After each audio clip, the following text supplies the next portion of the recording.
Length तक अपने करशू same way repeat करशू। आपनु हफ्ती cover पर पूરું कवर થઈ ગયું છે। ઓકે, હવે આપણે લાસ્ટ એક રો કરવાનો બાકી છે, તો આ પૂરું કવર થઈ જશે।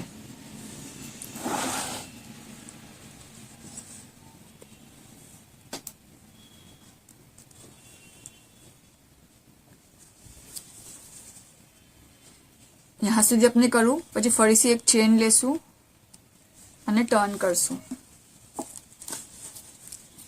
અને હરેક જે ઉપર જો यहाँ से દેખાશે ઉપર से હરેક જે ચેન છે એમાં સિંગલ ક્રોશે કરશું।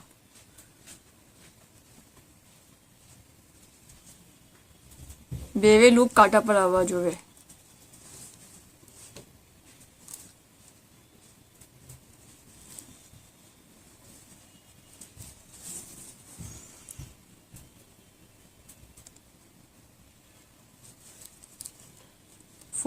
ફૂલ રોમાં આપણે સિંગલ ક્રોશે કરશું। હરેક જે આ સ્ટીચ છે ચેન જો એના ઉપર સિંગલ ક્રોશે।